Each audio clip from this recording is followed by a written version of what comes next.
Ce soir, nous allons avancer d'un pas sur notre petit sujet, le mystère de sa volonté. Nous allons insister sur les dimensions de la mort.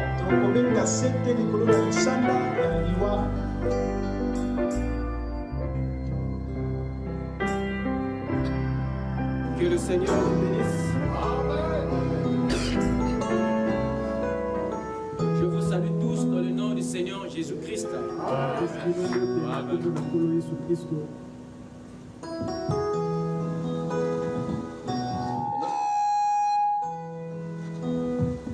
Nous sommes dans la joie d'être conviés dans la présence du Seigneur ce soir. Frère Branham dit, Dieu descendait chaque soir dans le jardin d'Éden. Le temps du soir, c'est le temps de la véritable communion avec le Seigneur. C'est vers le soir que les enfants se souviennent de leurs parents. Amen. Sans plus tarder, nous allons nous lever pour lire les Saintes Écritures.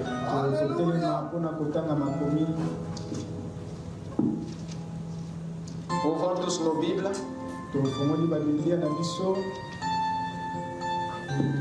Nous allons commencer dans le livre de Psaume.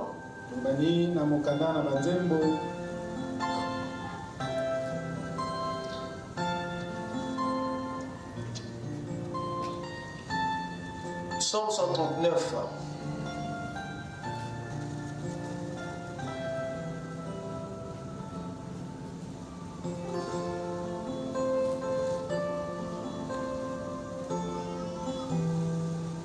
Commençons la lecture à partir du verset 23 jusqu'au verset 24. Ensuite, nous prendrons Genèse 2, verset 16 à 17. Genèse 2, 16, 17.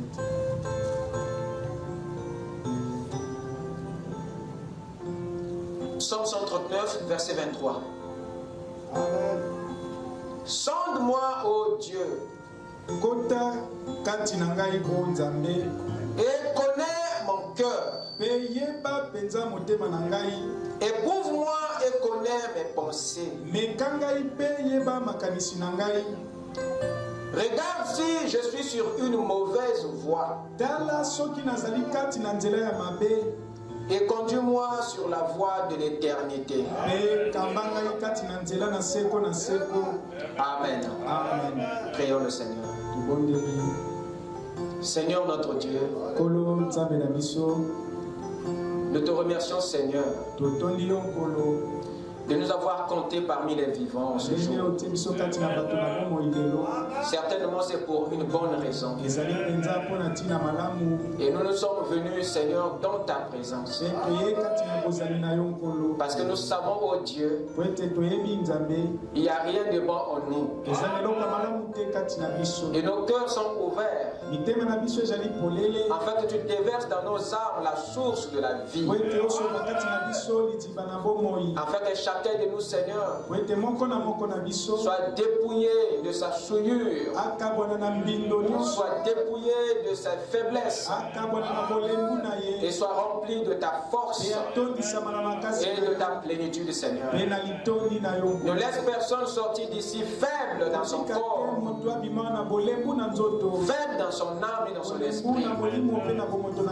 Qu'un miracle se produise, Seigneur, dans la vie, et que chacun de nous, Seigneur, soit fortifié dans son homme intérieur. Bénis la lecture de la parole. Viens la prêcher pour nous, Seigneur. Accorde-nous la foi pour que cette sémence puisse germer et croître dans notre vie. Pour le reste, Père, Tu connais les attentes de chacun. Parcours cette année, Seigneur, cette pièce. Et bénis-nous dans la richesse de ta gloire. C'est dans le nom de Jésus-Christ que nous t'avons dédié cette réunion. Amen. Amen. Je vous prie de vous asseoir pendant que nous prenons Genèse 2.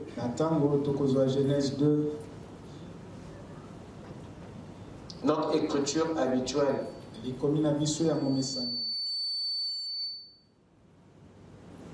Genèse 2, versets 16 à 17. Genèse 2, 16, 17.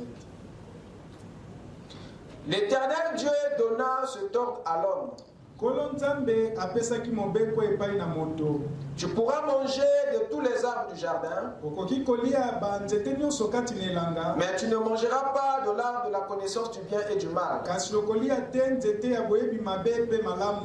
le jour où tu en mangeras, tu mourras. Amen. Amen. Que le Seigneur ajoute ses bénédictions à la lecture de sa parole. Ce soir, nous allons avancer d'un pas sur notre petit sujet, le mystère de sa volonté. Nous allons insister sur les dimensions de la mort. Amen. Amen. Les dimensions de la mort. Il est sans oublier que nous parlons toujours sur les clés de la mort et du séjour des morts. Alors il est très important de comprendre la profondeur de cette affaire. Il est inutile de recevoir les clés qui gouvernent la mort et le séjour des morts aussi longtemps que nous ne connaissons pas c'est quoi la mort, c'est quoi le séjour des morts.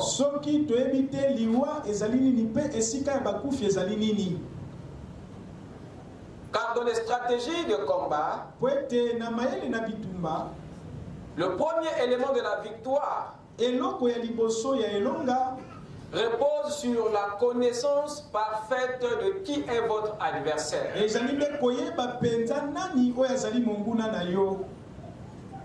Raison pour laquelle il est judicieux pour nous de comprendre. Beaucoup embrassent la religion sans vraiment connaître la signification des choses. Il est très important de connaître qu'est-ce qu'est la mort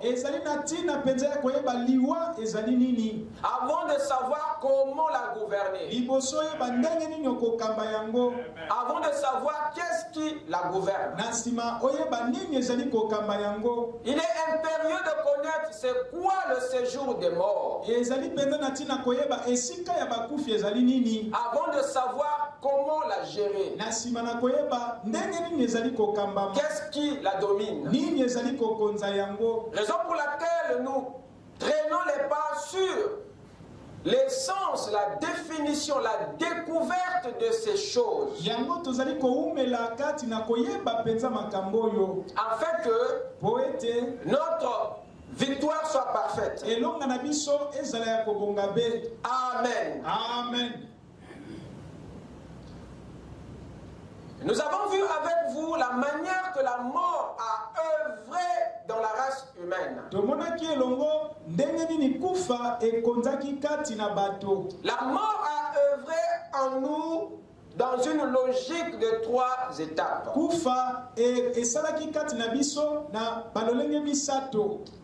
Esprit, présence, corps. Le départ de l'esprit de Dieu de notre espèce était une phase de séparation. Était une étape de la séparation avec Dieu. L'homme est entré dans cette phase de la mort. Il est entré dans cette dimension de la mort, au départ du voile, au départ de l'Esprit de Dieu, l'ouverture des yeux, la conscience de la nudité et le besoin de se couvrir était la preuve de ce départ. Et deuxièmement, l'expulsion de l'homme du jardin était une autre forme de la séparation avec Dieu. Il est entré dans la deuxième phase de la mort, dans la deuxième dimension de la mort, à sa sortie du jardin. La présence de Dieu, la peur, la fuite et la cachette étaient les preuves de son éloignement spirituel de la présence de Dieu. Et Dieu était maintenant obligé de les expulser du jardin pour confirmer leur éloignement spirituel de lui. Adam et Ève s'étaient éloignés de Dieu, s'étaient éloignés de sa présence. Ils avaient déjà abandonné cette atmosphère avant même que Dieu les chasse du jardin. Ils avaient déjà fui cette atmosphère bien avant que Dieu les expulse du jardin. Donc l'expulsion de l'homme du jardin n'était qu'un acte par lequel Dieu a confirmé leur éloignement spirituel de Dieu. Donc ils avaient quitté Dieu avant que Dieu les quitte. Est-ce que quelqu'un me suit? Amen. Ouvrons tous ensemble dans Genèse chapitre 3. Genèse 3. Commençons notre lecture à partir du verset 8. Lisez ensemble avec moi. Alors ils entendirent la voix de l'Éternel Dieu qui parcourait le jardin vers le soir. Et l'homme et sa femme se cachèrent loin de la face de l'Éternel Dieu, au milieu des arbres du jardin. Vous voyez? Amen. Qu'est-ce qui s'est passé? La Bible dit ici qu'ils se cachèrent. Voyez-vous? Amen. Ou loin. Voyez-vous? Amen. La cachette ici, ça veut dire qu'il n'était plus visible. C'est la disparition de ceux qui étaient visibles. Et le mot loin que la Bible utilise ici est en rapport avec la distance, l'éloignement. Voyez-vous? Amen. Amen. Amen. Et quand Dieu est descendu ce soir pour parcourir le jardin, l'homme et la femme se cachèrent loin de la face de l'Éternel, au milieu des arbres du jardin. Le verset 9. Mais l'Éternel Dieu appela l'homme et lui dit.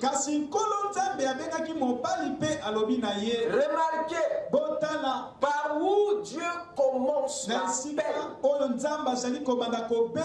Il n'appelle pas la femme. Parce que Dieu sait que dans cette lignée, il y avait un responsable. Il y avait une tête. Est-ce que c'est clair? Amen. Dieu ne brise pas ses lois de la manière que toi tu brises les lois que tu établis toi-même. Dieu commence par appeler l'homme. Il commence par appeler le responsable. Celui qui est censé répondre sur tout ce qui vient d'arriver. Amen. Amen. L'Éternel Dieu appela l'homme et lui dit, où es-tu? Il n'a pas dit où êtes-vous? Où es-tu? Parce que la position de la femme se trouve dans celle de son mari. Quand Dieu t'appelle, ça veut dire que... Quelqu'un peut dire Amen. Amen. La place de ta femme n'est pas loin de toi. Quelqu'un peut dire Amen. Amen. Où est Sarah, ta femme? Sarah n'était pas loin d'Abraham. Où es-tu? Dieu ne dit pas où êtes-vous. Ça ne veut pas dire qu'il s'adressait qu'à une seule personne. Non. En voulant connaître la position géographique d'Adam,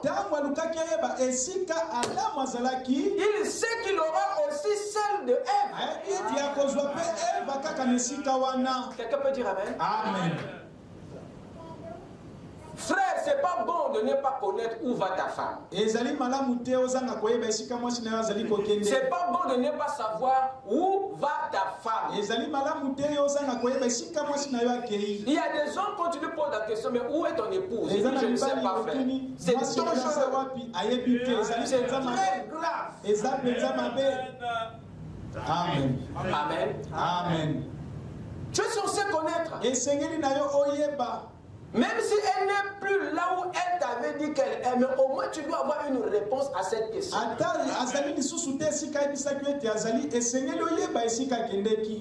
Est-ce que c'est clair? Amen.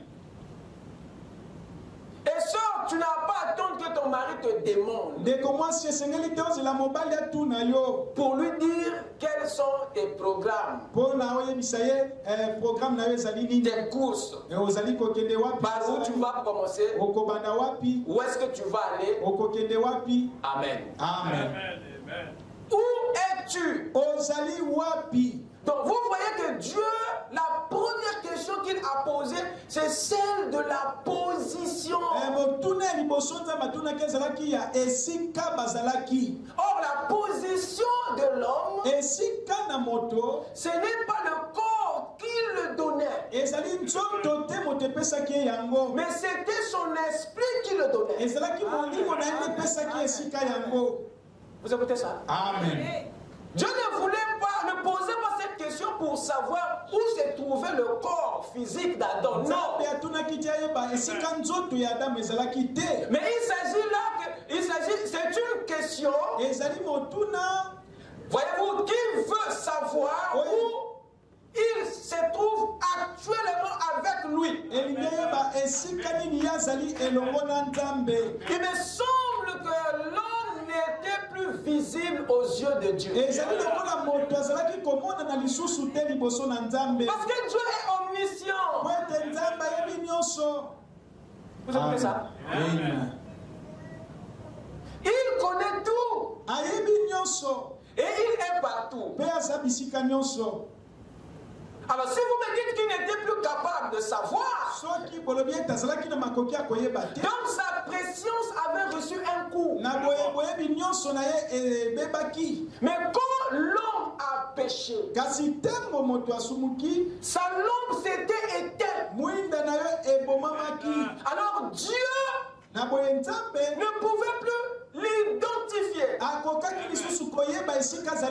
Jésus ne vous a-t-il pas dit que votre lumière luise? Il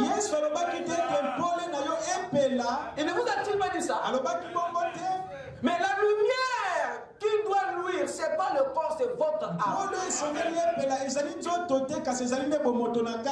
Tout homme qui est en ordre avec Dieu est une colonne de feu. Et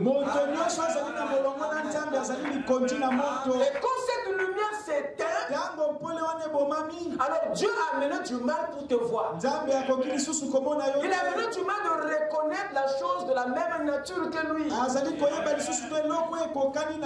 qui revient de dire que l'homme en s'éteignant, il avait rejoint une autre famille des espèces. Dieu ne voit plus l'homme qu'il a créé à son image. Il ne voit plus son semblable. Quand il regarde, tout est darkness. Tout est noir. Mais il est où? Je ne le vois plus. Amen. Amen. Amen. La position dans la parole. L'homme s'était déplacé des Écritures. Quand Dieu descend dans la parole, il n'est plus là.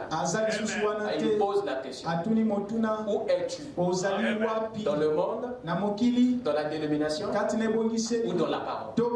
Parce que dans la parole, je ne te vois pas. Amen. Amen. Amen. Et l'homme avait maintenant du mal à répondre. Il répondit, j'ai entendu ta voix dans le jardin et j'ai eu peur. Comment ça? La même voix qui te parlait. Et aujourd'hui, pour l'écouter, ça devient maintenant un problème. La première émotion, que l'homme a connue après sa chute, c'est la peur. C'était une émotion étrange. Il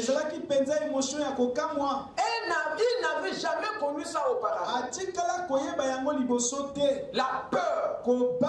J'ai entendu ta voix et j'ai eu peur. Il savait que par rapport à ma chute, cette voix de Dieu ne va pas me consoler. Elle va me juger, va me condamner. Et il a eu peur du jugement de Dieu, de la condamnation. J'ai eu peur parce que je suis nu et je me suis caché. Voyez-vous? Amen. Amen. Amen. Amen. Amen. Prenez le verset 23. Verset 23.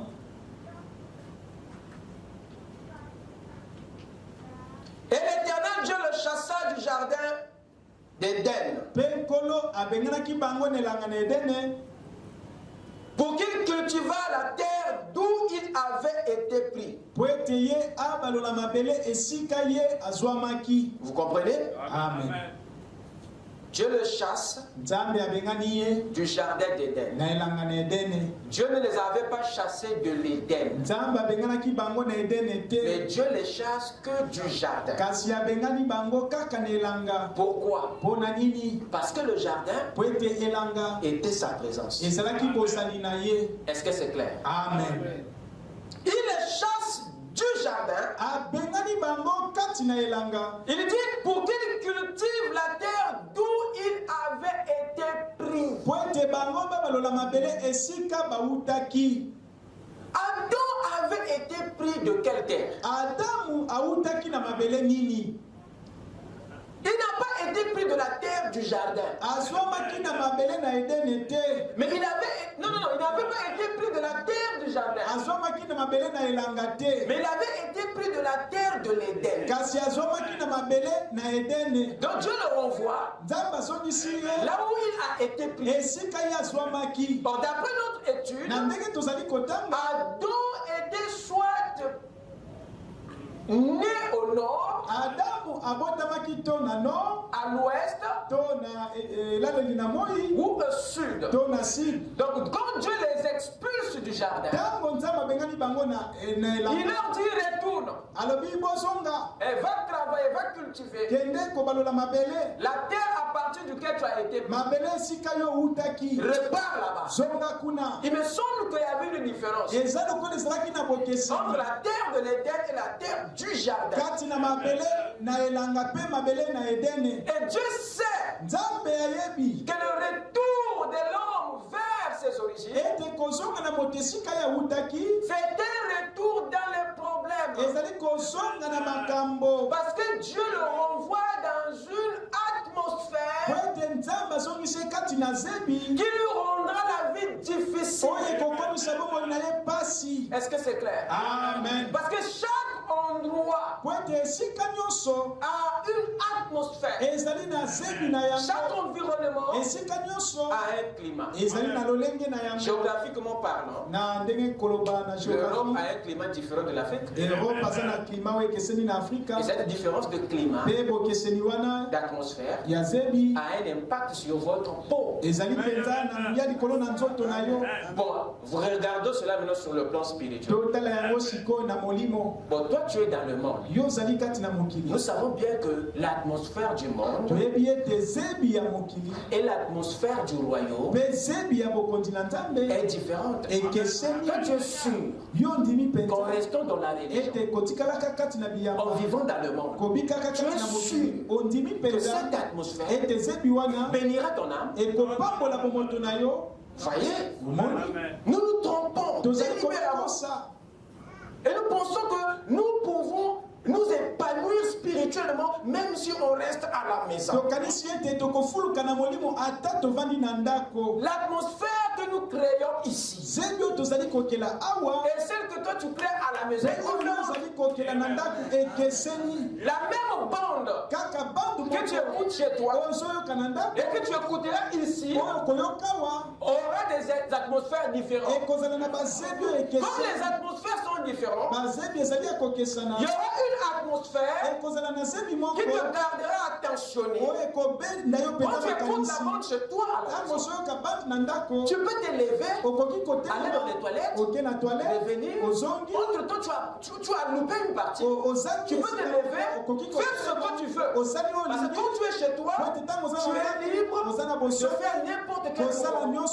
Et l'atmosphère qui est là, c'est une atmosphère commode. Mais quand vous venez ici, tu ne peux pas agir comme tu le veux.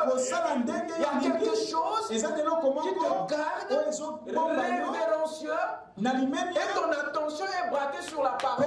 Ce qui fait que ce que tu vas retirer dans cette atmosphère est plus fort que ce que tu vas retirer dans une atmosphère de la maison. Est-ce que je peux t'entendre? Amen. Amen. L'ambiance atmosphérique est différente. Et c'est ça qui détermine notre croissance. Il est impérativement important d'écouter la prédication à la maison pour maintenir, pour accompagner, pour vivre dans la croissance. Mais ce que vous recevez ici est très important. Ça s'ajoute aux exercices que vous faites à la maison. Est-ce que c'est clair? Même si tu travailles à la maison, va quand même aussi à l'école. Amen. Amen. Raison pour laquelle nous devons effectivement prêter attention Il y a une atmosphère qui se crée au milieu des saints. Il lui dit d'aller. Il va cultiver la terre où tu as d'autres types d'atmosphère qui auraient un impact sur son âme et son esprit. Mais lui, il se doutait. Il croyait que les choses allaient être pareilles. Qu'est-ce qui s'est passé? Verset 23. Et l'Éternel Dieu le chassa du jardin d'Éden pour qu'il cultivât la terre d'où il avait été pris. C'est ainsi qu'il chassa Adam et il mit à l'orion du jardin les chérubins qui agitent une épée flamboyante pour garder le chemin de l'arbre de vie. Dieu n'a pas protégé l'Éden. Si vous avez la capacité de trouver le chemin de l'Éden, trouvez. Mais ce que Dieu a protégé, c'est le jardin. Ou le chemin qui mène au jardin. Comme pour y accéder, c'était Dieu qui avait pris l'homme. Et ici, il le protège. Il protège sa présence contre l'homme. Pour vous dire que vous ne pouvez pas accéder dans sa présence par votre vouloir. Il faut être autorisé. Dieu protège sa présence de notre souillure. Il place les chérubins pour protéger sa présence. Et nous avons vu avec vous le travail de ces chérubins. Amen. Amen. Ceux qui ne sont pas purifiés par les séraphins, oh, les chérubins vont les égouer. Et Caïn et Abel, quand ils sont venus au monde, ils savaient qu'ils vivaient dans des endroits difficiles. Et de loin, ils pouvaient voir d'où papa et maman étaient venus. Mais ils ne pouvaient pas y aller parce que les anges protégeaient le chemin qui a mené au jardin, qui a mené à l'arbre. Alors qu'est-ce qui s'est passé? Ils ont essayé d'offrir une offrande à Dieu pour essayer de la m'adouer. Comme la Bible dit que les présents adoucissent les cœurs des rois. Ils se sont dit que par les offrandes, Dieu va les ouvrir la porte dans le jardin. Mais cela n'a pas marché. Dites Amen. Amen. Même l'offrande d'Abel ne l'a pas ramené dans le jardin. Puis encore celui de Caïn. Dieu n'a pas ouvert parce que l'offrande d'Abel était la bonne offrande, mais ce n'était pas la parfaite. Amen. Amen. Celle-là ne pouvait pas ramener. Il fallait une offrande parfaite. Et rien que par le partiel, Dieu ne pouvait pas. Il a dit ok, je suis d'accord, mais je la garde fermée. L'homme depuis cette époque a cherché à y retourner. Le retour n'était pas impossible, mais le retour n'était pas pour cette époque. Écoutez, frère Branham, vous êtes avec moi?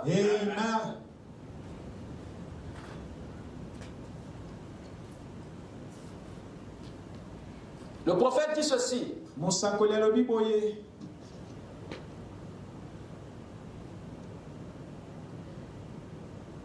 Dans la prédication, dans sa présence. présence.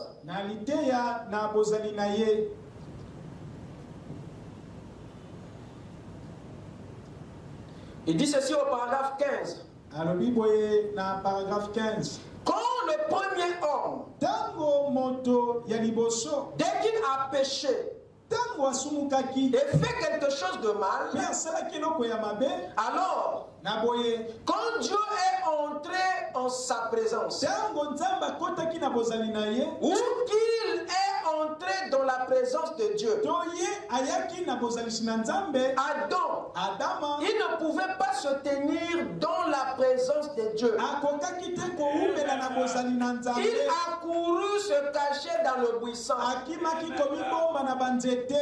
essayé de se couvrir avec une feuille de figuier. Parce qu'il savait qu'il se trouvait dans la présence de Jéhovah, le Créateur. Voilà quelle a été la réaction du premier homme. Après qu'il avait péché, il a essayé d'entrer dans la présence de Dieu avec un péché sur son âme. Et un peu plus bas, il dit encore ceci, dans le même paragraphe, un peu plus en bas, il dit, au contraire, Adam était très conscient du fait qu'il se trouvait devant son Créateur. Alors il s'est caché dans les buissons et il ne voulait pas en sortir. Il ne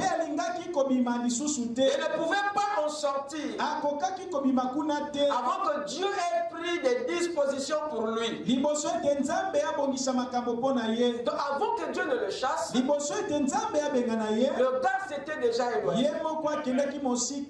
Amen. Amen. Allez-y avec moi dans la prédication Christ est le mystère de Dieu. Paragraphe 157. Paragraphe 157. Mais voilà que le péché et la mort les avaient séparés de sa présence. Et de toute l'expression de lui-même. Amen. Amen. Dans la brèche, le prophète dit ceci. Paragraphe 99 à 101. 99, 101. Maintenant, quand Adam a péché, d'avoir écouté le raisonnement de sa femme, au lieu de s'en tenir à la parole de Dieu, voilà ce qui a fait pécher Adam. Sa femme a raisonné avec Satan, puis elle a présenté le produit à Adam, et Adam a abandonné la parole et a tout vendu. Il a aussi perdu son héritage quand il a perdu la communion qu'il avait et son droit à la vie. Souvenez-vous, le jour où tu en mangeras, ce jour-là tu mourras. Et quand il a perdu sa vie, il a aussi perdu son héritage dans la vie. Parce qu'il avait autorité complète et suprême sur la terre. Il était Dieu de la terre. Dieu est le Dieu de l'univers. Partout. Mais son fils avait cette terre sous sa propre autorité. Il pouvait prononcer, il pouvait donner des noms, il pouvait déclarer, il pouvait arrêter la nature, il pouvait faire tout ce qu'il voulait. Voyez, mais quand il a fait cela, il a perdu son héritage. Ainsi, Adam pouvait dire que la montagne qui est ici se transporte là-bas. Et c'était fait. Adam pouvait dire que l'arbre qui est ici se déracine et soit planté là-bas. Et c'était fait. Vous voyez, en effet, il détenait l'autorité complète et suprême en tant que Dieu mineur au-dessus de Dieu notre Père. Parce qu'il était un fils de Dieu. Amen. Amen. Voyez-vous ce qu'il était et ce qu'il a perdu par son péché. Il y a une attitude qui avait vraiment compliqué notre propre situation. C'était l'absence de la repentance. Lorsque Dieu est descendu ce soir, il a posé la question.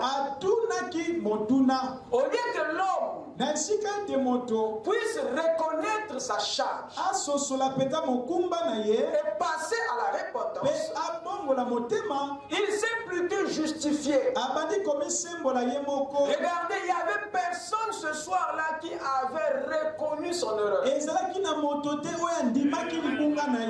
Parce que le fait que ils avaient eu peur, ils avaient fui et ils s'étaient cachés, cette attitude révélait déjà qu'il était maintenant difficile pour eux d'affronter leur tort. Et nous avons tous vu, quand quelqu'un se retrouve dans cette situation, la plupart des temps, ça devient difficile de parler de ses erreurs et il jette maintenant le tort sur la tête des autres. Ça, ce sont des actes, des attitudes qui montrent que cette personne n'est plus dans la présence de Dieu. La peur qu'il ressent là, ce n'est pas une émotion de la repentance, non. C'est pas qu'il regrette. Il ne regrette pas son péché. Non, il ressent plutôt la condamnation. Parce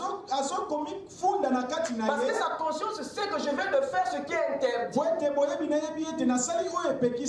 Mais rien ne le pousse vraiment à regretter, à nier, à abandonner, à changer.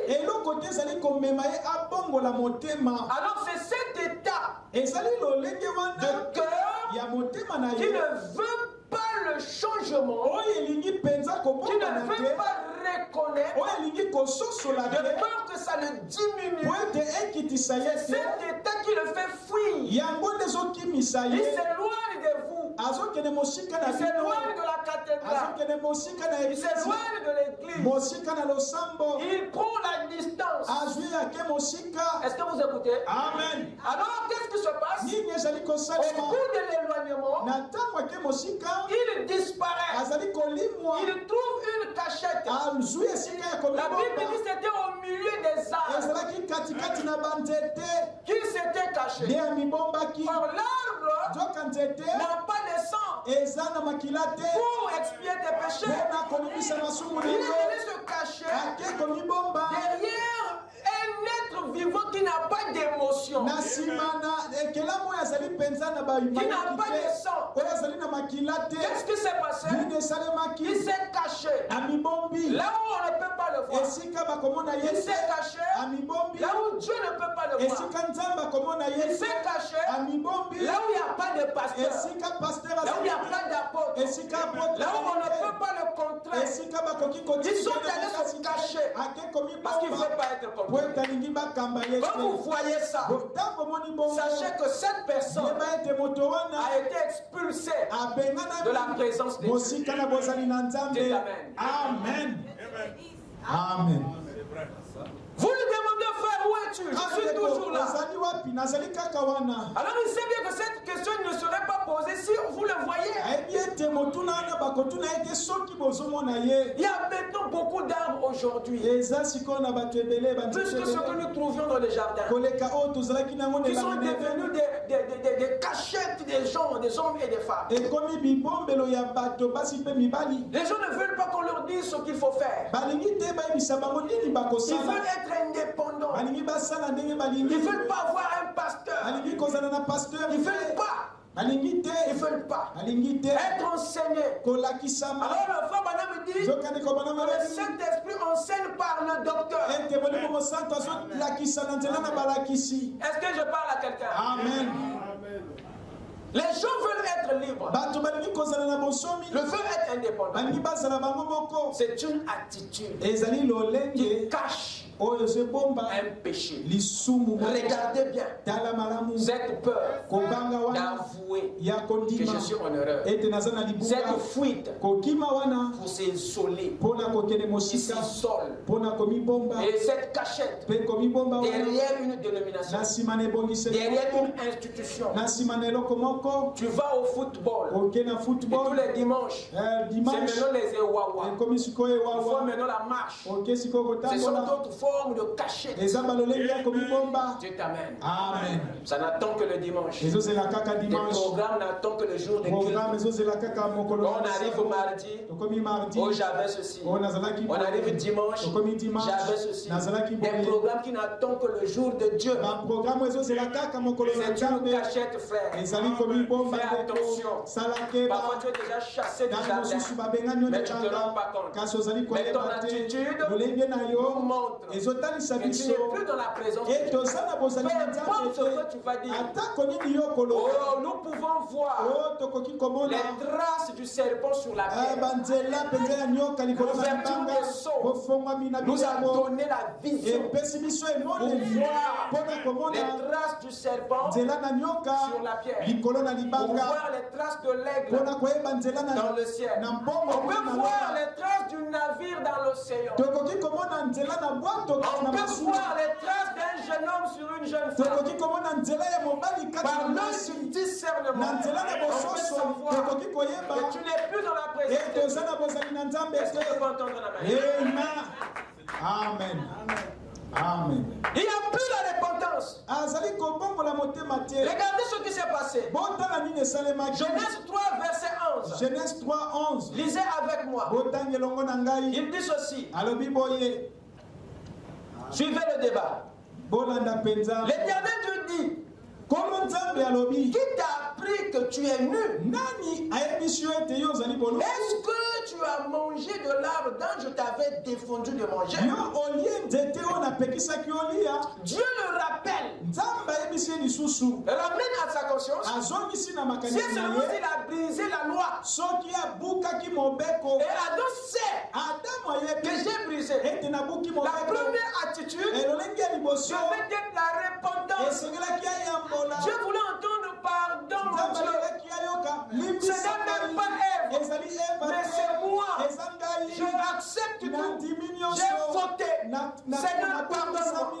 Si c'était Adam qui cherchait Dieu dans le jardin, disons mon Dieu, où es-tu? Si c'est l'homme qui avait couru vers Dieu avant que Dieu ne descende pour chercher Adam, où es-tu? Si c'était l'inverse qui s'était produit, je t'assure que la pénalité ne serait pas lourde comme elle a été.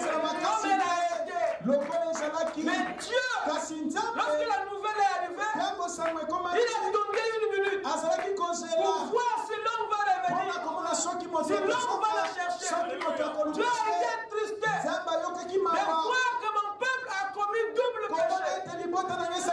Ils se sont éloignés. Au lieu de revenir, ils ont creusé des citernes crevassées pour qu'ils ne reviennent plus à la source de la vie.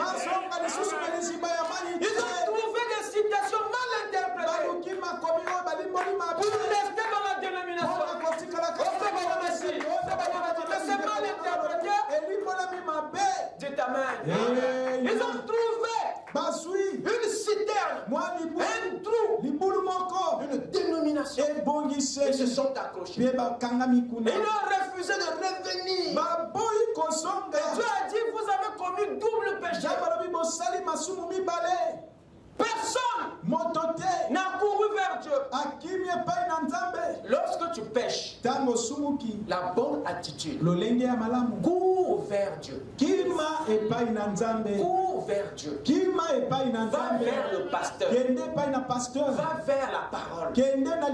Parce que la chose qui va te pardonner se trouve auprès de Dieu.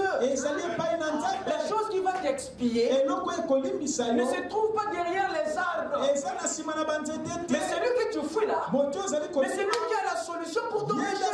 Il est mieux d'aller mourir dans les bras du Seigneur que de mourir dans les bras du monde. Je préfère avec mon péché mais j'étais entre les mains du Seigneur. Fais de moi ce que tu veux. Mais moi là, je ne peux pas aller ailleurs.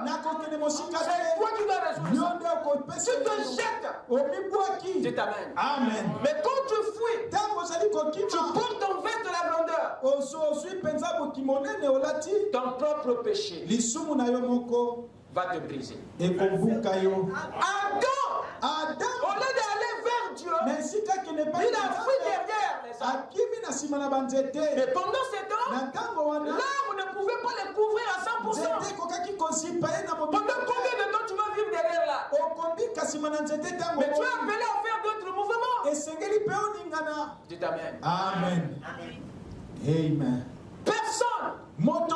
Dieu est obligé de descendre. Faites très attention. Quand le supérieur s'humilie, alors que vous avez tort, vous êtes en danger. Vous êtes en danger.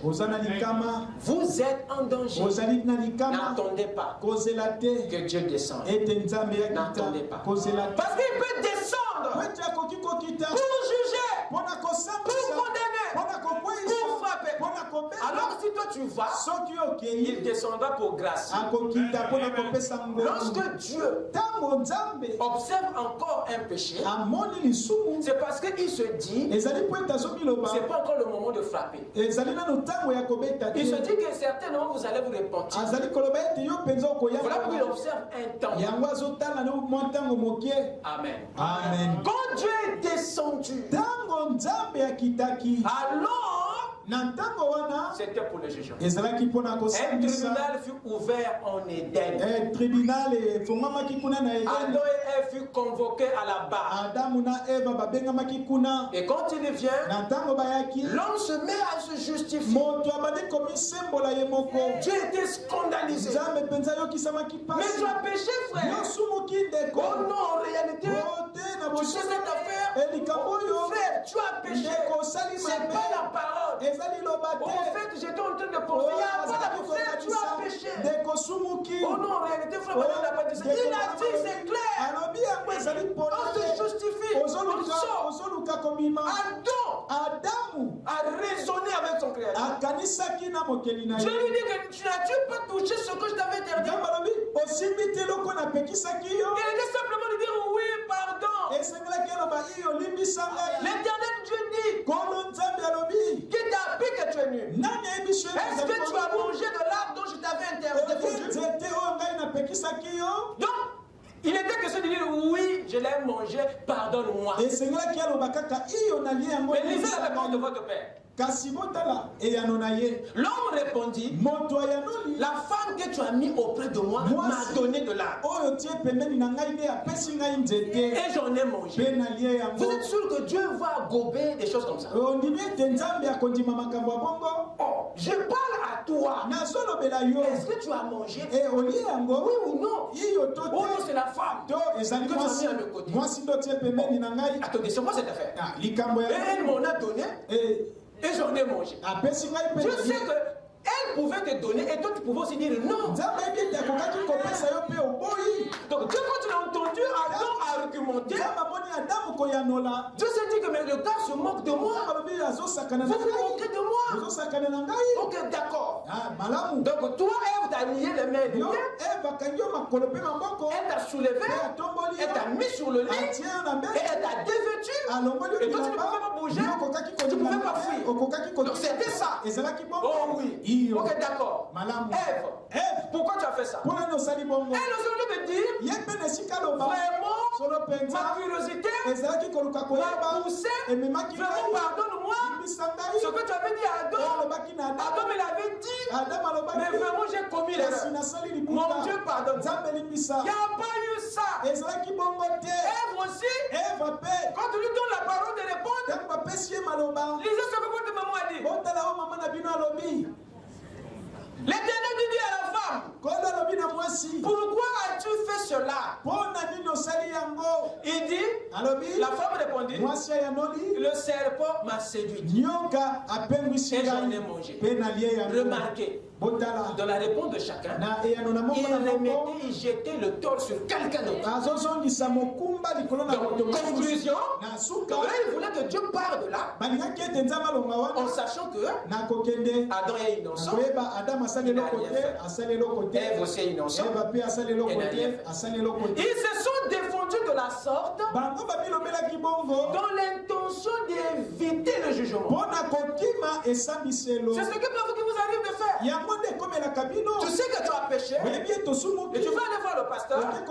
Tu as déjà monté les réponses. Tu as déjà préparé ton exposé. Quand tu vas arriver devant le pasteur, tu vas dire ça comme ça, comme ça, comme ça. Donc tu as taillé de façon que toi tu paraisses propre. Voilà ce que vous faites. Vous avez tout déjà taillé. Et tu viens sur le pasteur, tu as déjà monté ta dénomination. Pour que tu paraisses propre.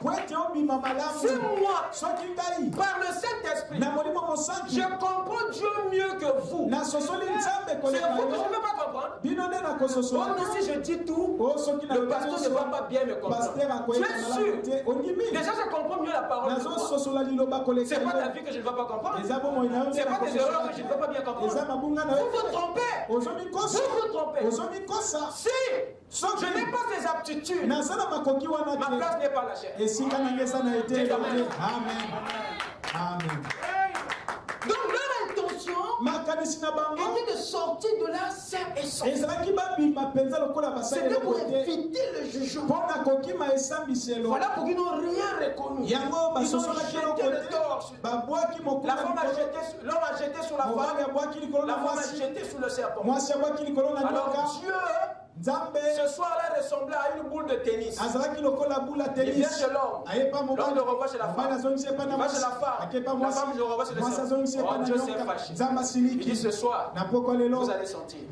Ce qu'il voulait éviter, c'est exactement arrivé. Le fait qu'ils ont menti, le fait qu'ils ont voulu sortir de là comme étant des innocents, ça attirerait le jugement. C'est pas en te justifiant. C'est pas en expliquant ton péché que tu seras expié, que tu seras justifié. C'est en reconnaissant ton tort que tu seras justifié et pardonné. C'est pas en expliquant ton péché, en argumentant. Non, tu seras condamné. Amen. Amen. Qu'est-ce qui s'est passé? Quand Dieu s'est rendu compte que les deux s'étaient endurcis et ne voulaient rien reconnaître, il est passé maintenant au fléau. L'Éternel dit à la femme, l'Éternel dit au serpent, puisque tu as fait cela, voilà ce qui va t'arriver. Tu as frappé le serpent. Adam et Ève étaient contents parce que Dieu avait commencé chez le serpent. Adam pouvait dire à Ève, c'est bon, on a bien fait. On va s'en sortir. Dieu a fait un retour. Il dit, oh les gars, ne partez pas encore. On n'a pas fini. Oh mais Dieu, c'était lui, non? Il dit, oui, revenez. Qu'est-ce qui s'est passé? Il commence par Adam. Il dit, je mettrai, il commence par la femme ici. Il dit, je mettrai immédiat entre toi et la semence de la femme. Prenez le verset 16. J'augmenterai ta souffrance. La souffrance de tes grossesses. Tu enfanteras avec douleur. Et tes désirs se porteront vers ton mari.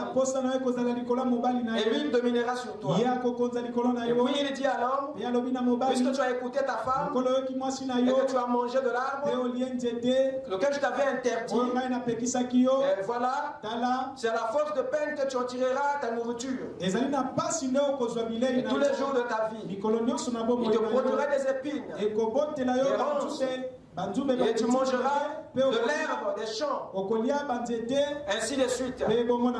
Donc malgré qu'ils se sont justifiés, le jugement est quand même tombé. La leçon qu'il nous faut tirer ici est celui de savoir il n'est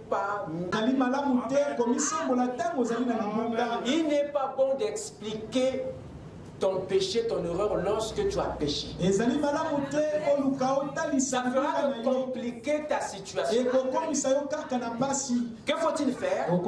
Il faut reconnaître. Un péché avoué est déjà potentiellement pardonné. Il faut reconnaître, avouer. C'est ça qui peut adoucir la pénalité. Est-ce que c'est clair? Amen. Est-ce que c'est clair? Amen. Amen. Amen. L'esprit Molimo qu'ils avaient reçu et la présence de Dieu qui les gardait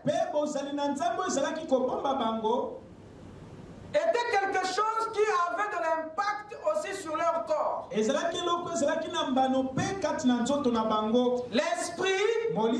et la présence de Dieu étaient ce qui gardait le corps en harmonie avec leur âme.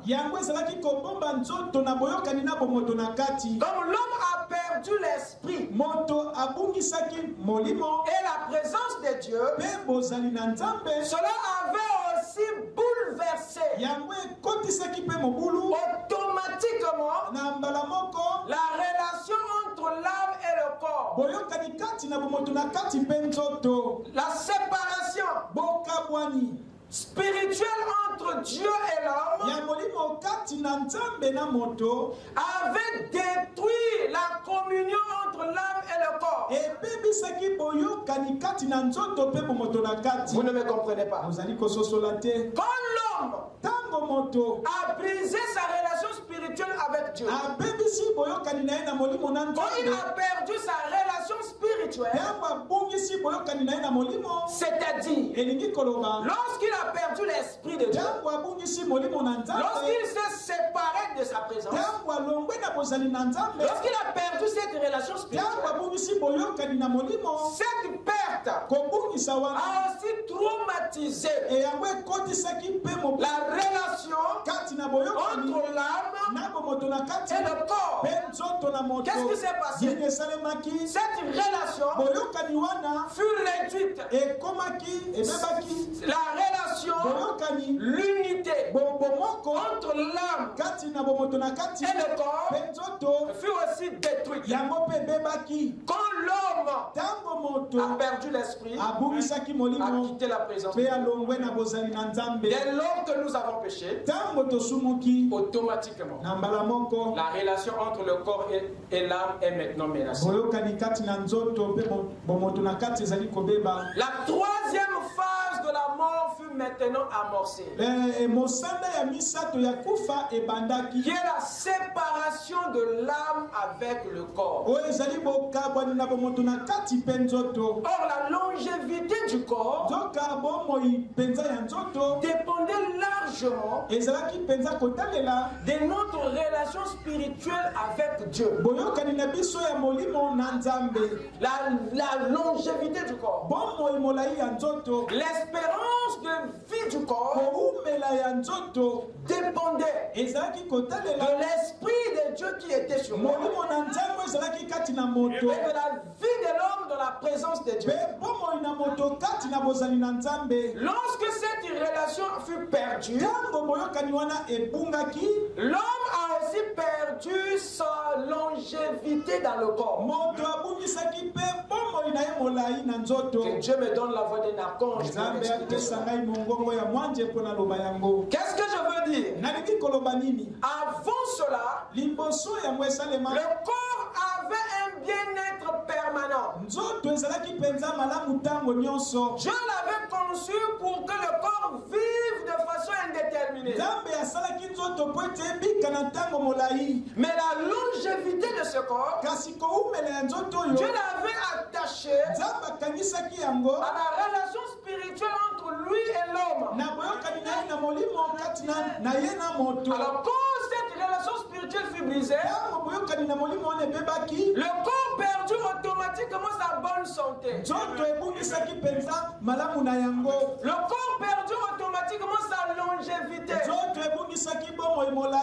Parce que la chose qui garantissait la longue vie au corps, c'était la relation spirituelle entre l'homme et Dieu.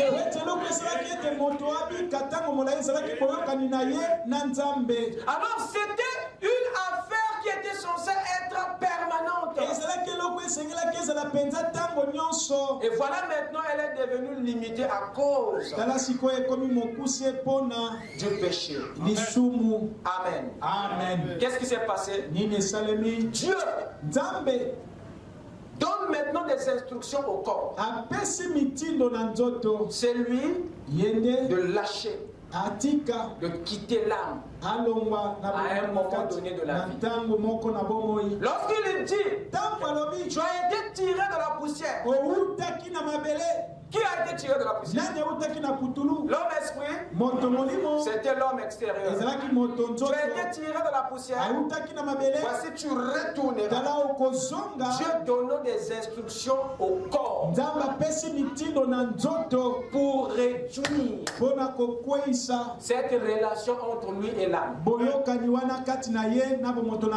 le corps avait des oreilles pour entendre la voix de Dieu. Peu importe ce que l'homme pouvait faire pour retenir le corps. Mais les instructions étaient bien claires. Voilà pourquoi, depuis ce jour-là, l'homme se bat pour maintenir le corps. Mais le corps ne peut plus le satisfaire parce qu'il doit obéir les instructions de Dieu. Amen. Amen. Prenez avec moi Genèse 3:19. Rapidement. Il dit ceci. C'est à la sueur de ton visage que tu mangeras du pain. Que tu mangeras du pain jusqu'à ce que tu retournes dans la terre d'où tu as été. Car tu es poussière et tu retourneras dans la poussière. Dieu s'adresse au corps et lui donne des instructions au corps de lâcher à un moment donné de la vie. Voilà pourquoi l'espérance de la vie est devenue un problème. Ouvrez avec moi dans Genèse 5. Verset 4. Genèse 5. Les jours d'Adam après la naissance de Seth furent de 800 ans. Et il engendra des fils et des filles. Et tous les fils, tous les jours d'Adam, tous les jours qu'Adam vécut, furent de 930 ans. Puis il mourut. Voyez-vous? Et là, Adam s'est éteint. La mort d'Adam, que la Bible souligne ici, à 930 ans, n'était que l'achèvement d'un processus qui avait commencé au départ de l'esprit. Lorsque le corps se sépare d'avec l'âme, ce n'est que l'aboutissement, voyez-vous, de la mort qui avait commencé bien avant. Donc nous pouvons dire que Adam n'est pas mort à 930 ans en réalité. Mais c'est le processus de la mort qui était arrivé à terme à 930 ans. Est-ce que c'est clair? Amen. Regardez ce qui s'est produit. Lorsque l'homme a péché, le péché a activé quoi? La mort. Vous êtes avec moi? Amen. Et qu'est-ce que la mort d'après Frère Branham? D'après Frère Branham, il dit que la mort c'est la séparation. La séparation avec quoi? Avec qui? La mort, c'est une séparation de l'Esprit de Dieu d'avec l'homme. La mort, c'est une séparation de l'homme avec la présence de Dieu. La mort, qu'est-ce que c'est? La mort, c'est la séparation de l'âme avec le corps. En d'autres termes, c'est le retour du corps à la poussière. Est-ce que c'est clair? Amen. Et ce sont ces trois phases de la séparation qu'on appelle la mort. Et quand l'esprit de Dieu te quitte, tu es déjà dans une forme de mort. Lorsque tu perds ou tu quittes la présence de Dieu, tu es dans une autre phase de la mort. Et lorsque le corps retourne à la poussière, après qu'il soit séparé d'avec ton âme, tu es dans une phase de la mort. Et toutes ces trois phases que nous venons de citer, on appelle ça la mort. Ou la première mort. Et les trois phases, ou cette première mort, n'est pas éternelle. N'est pas éternelle. N'est pas éternelle. L'Esprit de Dieu peut revenir par la repentance. Vous écoutez ça? Et une fois que l'Esprit est revenu, alors l'Esprit te ramène dans sa présence. Et s'il arrive que tu meurs pendant que tu es dans la présence de Dieu, s'il arrive que tu meurs, alors l'Esprit de Dieu qui est en toi ramènera ton corps à la vie. C'est ce que Paul a dit dans Romains 8. D'abord, Pierre a dit dans Acte 2:38, il dit répentez-vous et soyez baptisés, vous aurez le pardon et le don du Saint-Esprit. La repentance amène l'Esprit. Il avait dit, je répandrai mon esprit sur toute chair. Je l'avais promis. Bien que nous l'avons perdu en Éden, Dieu avait promis le retour de l'Esprit sur nous. Mais entre nous et le retour de l'Esprit, il y a la repentance. L'Esprit vient, l'Esprit revient. Donc celui qui se répand, et une fois que l'Esprit est revenu, alors cet Esprit te ramène dans la présence de Dieu. Et s'il arrive que l'âme se sépare avec le corps, pendant que tu avais reçu l'Esprit, le même Esprit de Dieu qui est dans ton âme ramènera le corps à la vie. Amen. Amen. Est-ce que c'est clair? Amen. Écoutez mes chers amis, ce qui montre que la mort, cette séparation de l'âme avec le corps, n'est qu'une affaire de peu de temps. N'est qu'une affaire temporaire. Vous perdez le corps pour un peu de temps, vous allez le retrouver.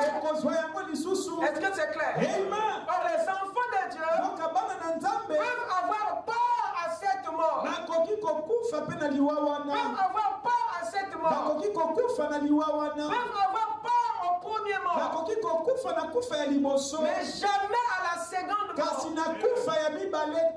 la mort de l'âme. Lorsque Adam a péché, automatiquement, il a perdu l'esprit de Dieu, il a perdu la présence, et le corps est retourné à la poussière, à la tombe. Mais son âme est allée dans le séjour des morts. Son âme continue à vivre dans une autre dimension. Est-ce que c'est clair? Amen. Son âme n'était pas morte. Elle continuait à vivre, mais dans une autre dimension.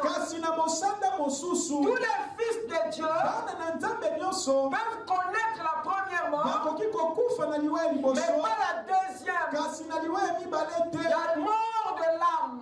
Ça, Dieu ne l'a pas permis pour ses fils. Il est allé dans le séjour, mais il n'est pas allé dans les temps de feu. Dieu ne permettra pas que votre âme se détruise. Est-ce que je peux entendre? La seule séparation qui est éternelle, c'est la mort de l'âme. Quand ton âme meurt, c'est fini. C'est une séparation éternelle. C'est une mort éternelle. Est-ce que c'est clair? Amen. Amen. Mais lorsque tu perds le corps, c'est pas une mort éternelle. Ce n'est pas encore une séparation éternelle. Quand tu perds la présence, ce n'est pas encore éternel. Tu peux la retrouver. Quand tu perds l'esprit, ce n'est pas une séparation éternelle. Tu peux la ramener par la repentance. Mais lorsque l'âme rentre dans les temps de feu, il n'y a plus rien que tu peux ramener. C'est la fin de l'existence spirituelle de ton âme. C'est la seconde mort qu'il faut craindre. Pas la première. Or Dieu, en Éden, avait prévu un agneau pour ses enfants, afin que lorsqu'ils vont outrepasser, quand l'âme va se séparer d'avec le corps, qu'il aille dans le séjour de mort, et que le sang expiatoire qui est versé maintienne l'âme de ce côté-ci, qu'il n'aille pas dans les temps de feu. Tous ceux qui ont un agneau n'iront pas dans les temps de feu. La seconde mort n'est pas pour vous. L'agneau a été immolé. Ce n'est pas seulement pour calmer la colère de Dieu, mais c'est pour vous épargner de les temps de feu. La seconde mort. Quelqu'un m'écoute? Nous rentrons en profondeur prochainement. Lisons Frère Branham pour terminer.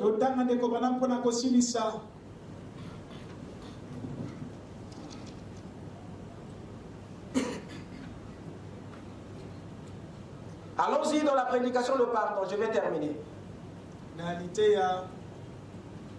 Le pardon. Paragraphe 41. Quand l'homme a péché, dans le jardin d'Éden, il a franchi un grand abîme et s'est séparé de l'Éternel.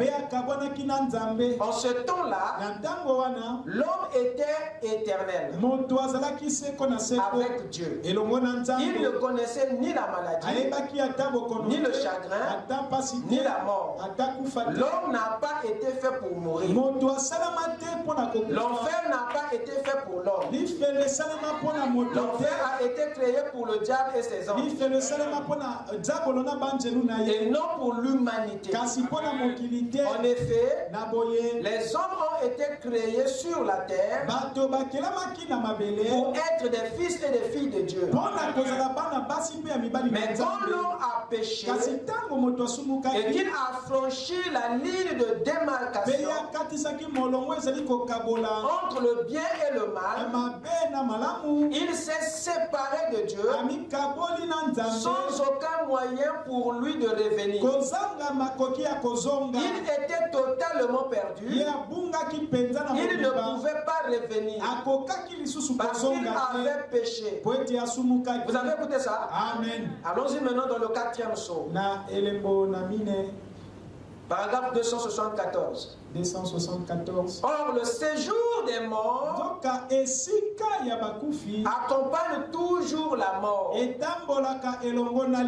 dans le naturel. Le séjour des morts accompagne toujours la mort dans le naturel. Qu'est-ce que ça veut dire? Quand Adam est mort, son corps est allé dans la tombe, la poussière, et le séjour des morts a accueilli son âme. Parce qu'après la mort, le séjour des morts te reçoit. Et voilà comment est-ce qu'il s'est retrouvé là-bas. Frère Branham continue ici. Il dit, quand l'homme naturel meurt, le séjour des morts l'accompagne. C'est-à-dire la tombe, virgule le Hadès. Vous voyez ça? C'est dans le naturel. Mais dans le spirituel, là maintenant ça ne concerne plus l'homme naturel. Ça concerne maintenant l'homme spirituel.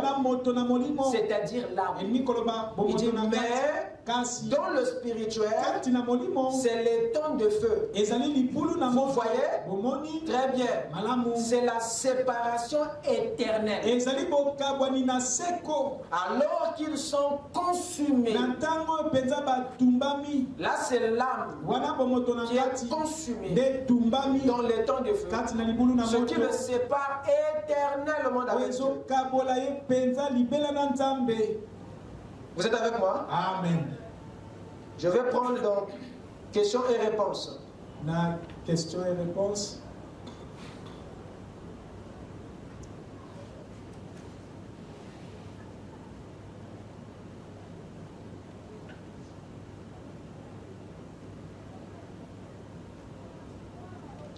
Questions et réponses de 1954.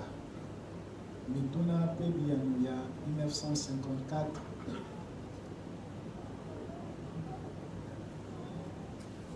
Excusez-moi.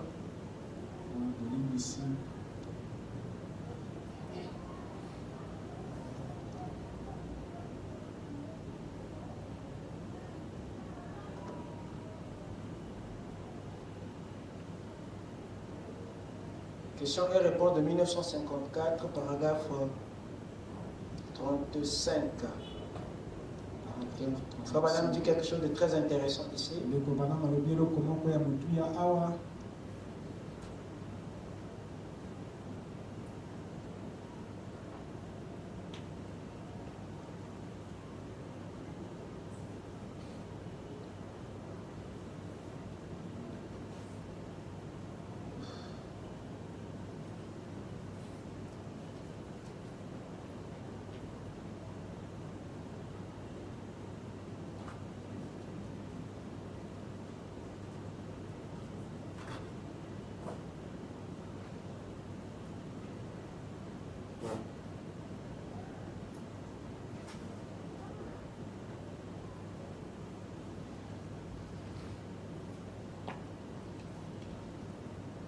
Là-bas, Frère Branham est en train de montrer que quand l'homme meurt,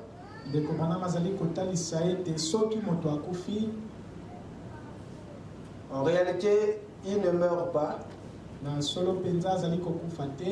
comme nous le pensons. mais plutôt il vit dans une autre dimension.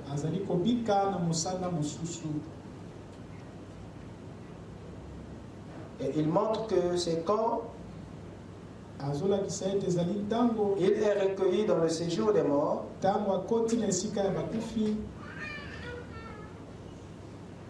qu'il attend son jugement.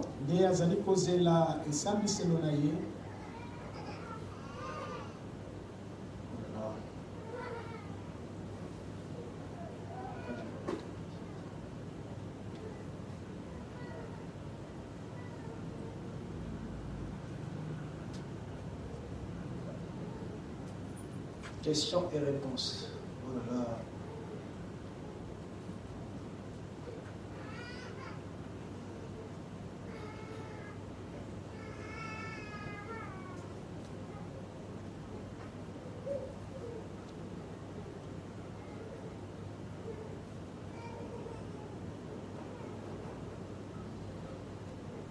J'ai perdu ma citation.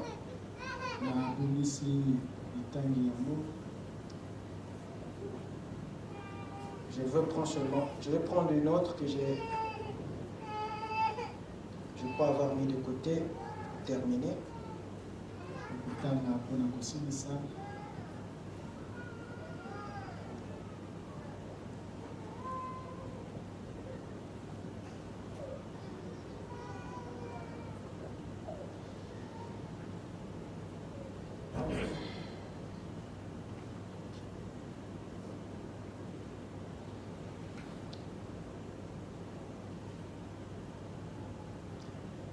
Excusez-moi, voilà pourquoi j'aime souvent écrire mes citations à la main avec l'électronique là. C'est comme ça. Dès que tu fais une erreur, tu effaces tout.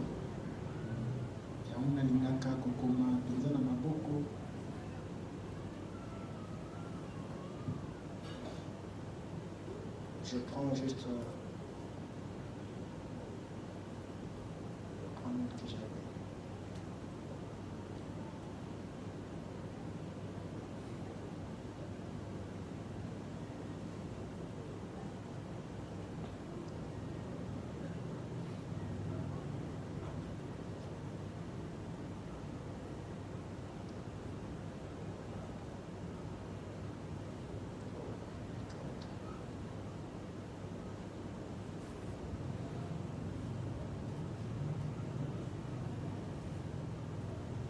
Prenons avec moi questions et réponses. Je prends celle que j'ai pu trouver ici. Questions et réponses de 1957, prêchée le 10e mois. Paragraphe 397. Il dit, aucun homme, peu importe combien il est méchant, ou combien il est bon, là, il lui faut, quand il quitte cette terre, il n'est pas mort. Il est quelque part ailleurs. Mais il a une vie qui périra après qu'il aura été puni en enfer pour ses œuvres. Mais malgré tout, cette vie-là devra se terminer. Il n'y a qu'un seul type de vie éternelle. Amen. Amen.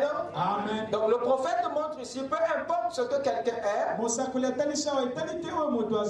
lorsqu'il quitte la terre, c'est-à-dire lorsque son corps se sépare d'avec son âme, c'est-à-dire lorsqu'il expérimente cette première mort, il dit son âme va dans le séjour des morts. Là où était parti Adam, après avoir péché, après que son corps est allé à la poussière à 930 ans, il dit qu'il continue à vivre. Ce qui est mort c'est pas son âme, mais c'est son corps, voyez-vous, qui s'est séparé d'avec son âme. Cet homme continue à vivre dans le séjour des morts, qui est une dimension des morts, attendant le jugement. Et à cet endroit-là, son âme continue à vivre. Et la seule chose qui peut mettre fin à cette âme, c'est les tonnes de feu qui a été conçu pour exterminer les âmes. Et c'est ça qui est la seconde mort. Lorsque l'âme est tuée. Et c'est celle-là qu'il faut craindre. Voilà pourquoi tous les enfants de Dieu, quand ils mouraient, depuis Adam jusqu'à Jean-Baptiste, et à la venue de Jésus, tous, quand ils mouraient, ils descendaient dans le séjour des morts. Leur corps allait dans la tombe, mais leur âme partait dans le séjour des morts. Qui était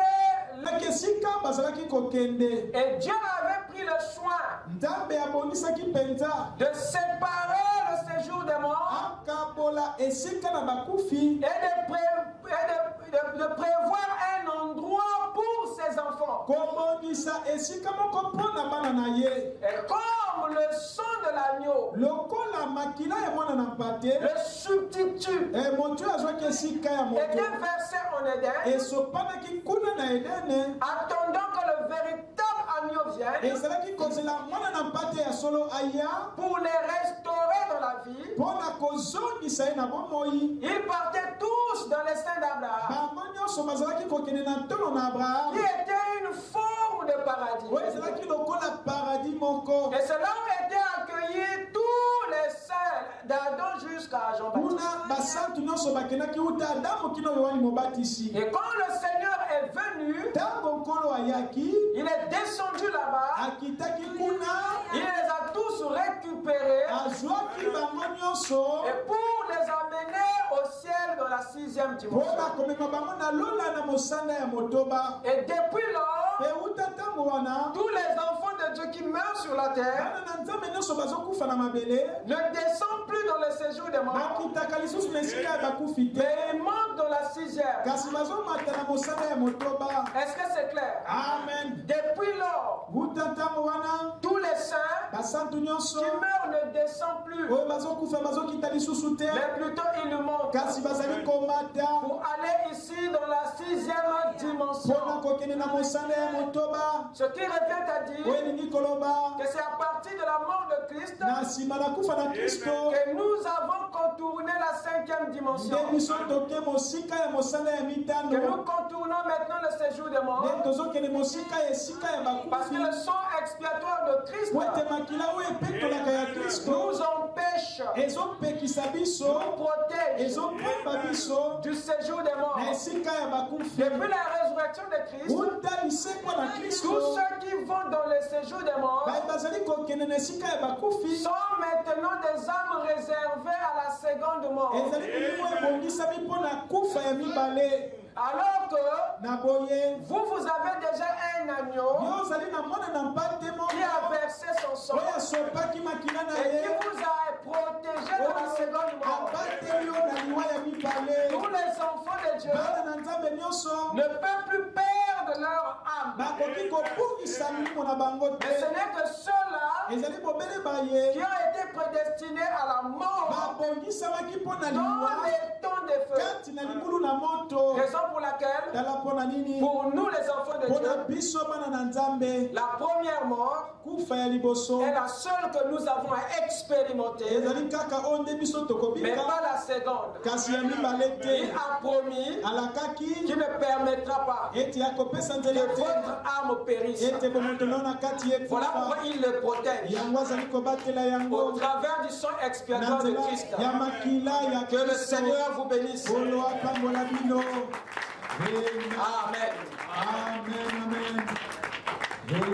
Nous allons continuer dimanche. Amen. Lèvons-nous.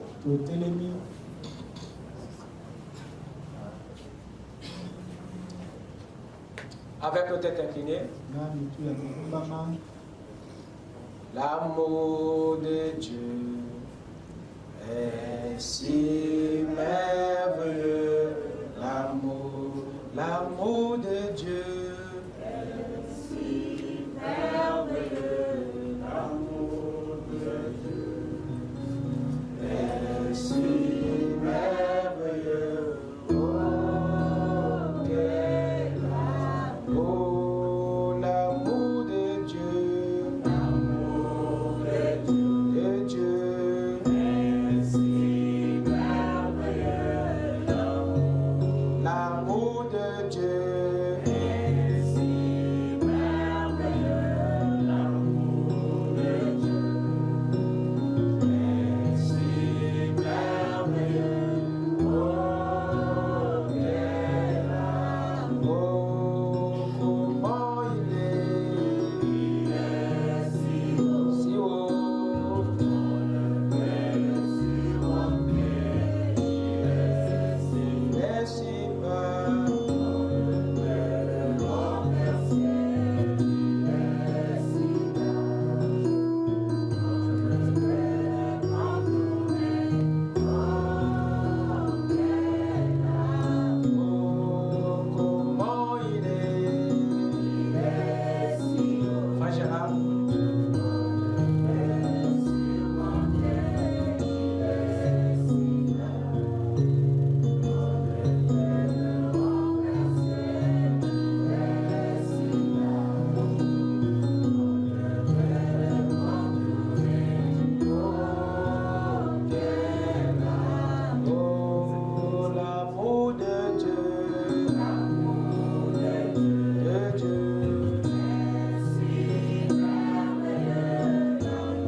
Seigneur Dieu Tout-Puissant, Père Céleste, toi le Créateur du ciel et de la terre, toi qui nous avais aimés dès avant la fondation du monde, et qui nous avait prédestinés, Seigneur, pour des choses glorieuses. Voilà pourquoi ce soir, oh Dieu, tu es encore descendu, Seigneur, dans le mystère du faisant l'homme, afin de restaurer, oh Dieu, ce que l'homme avait perdu, Seigneur. C'est vrai, oh Dieu Tout-Puissant, l'arbre qui donnait la vie avait été consommé par certains insectes, Seigneur. Le gélec, l'asile et le sauterelle, Seigneur. Mais tu avais promis, oh Dieu, que cet arbre devrait encore redonner la vie. Voilà pourquoi tu as envoyé Jésus-Christ. Et au travers de lui, Seigneur, toute la vie de l'humanité devrait encore fleurir. Voilà pourquoi, Seigneur, nous te disons merci, oh Dieu, de ce que tu avais prédestiné. Un agneau qui a été immolé dès avant la fondation du monde.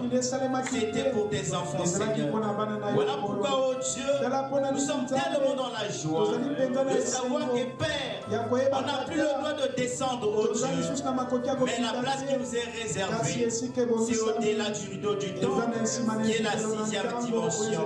Et aujourd'hui, Seigneur, par le mystère qui a été révélé, pour que tous ceux qui ont entendu cela, Seigneur, les portes ont été ouvertes pour le ciel, Père. Merci pour ta parole. Laisse ce qui a été donné au Dieu pour la vie, Seigneur. Et ces paroles de sanctification qui a été donné à ton peuple, Seigneur, puisse créer la crainte de nous, en nous, Seigneur. Et comme le dit ta parole, et la crainte de l'Éternel, c'est le commencement de la sagesse. Et tous, Seigneur, que nous puissions devenir sages et en s'approchant vers toi, et nous ayons la crainte, Seigneur. Accorde le Père. Bénis ton serviteur. Laisse que, oh Dieu, l'onction continue, Seigneur, à le moindre Père. Parce qu'il y avait des âmes qui étaient liées à son ministère. Voilà pourquoi, Père, ils sont dans la joie, dans le temps de ces glorieux mystères. Bénis le Seigneur au dedans et au dehors. Et souviens-toi, oh Dieu, pour ceux qui sont encore au loin, laisse que ces paroles, Père, puissent les rattraper pour les faire entrer dans l'arche. Et tous en un commun accord que nous puissions s'envoler, Père. Et la gloire, la louange ce soir, oh Dieu. Bénis l'âme de ton serviteur William Branham et de ton serviteur le docteur Lys. Pour le reste, Père, s'il y a un lendemain, donne-nous encore le privilège de venir écouter tes oracles. Nous croyons que les malades sont guéris au nom de Jésus-Christ et les affligés sont consolés. Pour le reste, Père, bénis les dîmes et les offrandes qui seront prélevés pour toi. C'est dans le nom de Jésus-Christ que tous ceux qui croient et disent Amen.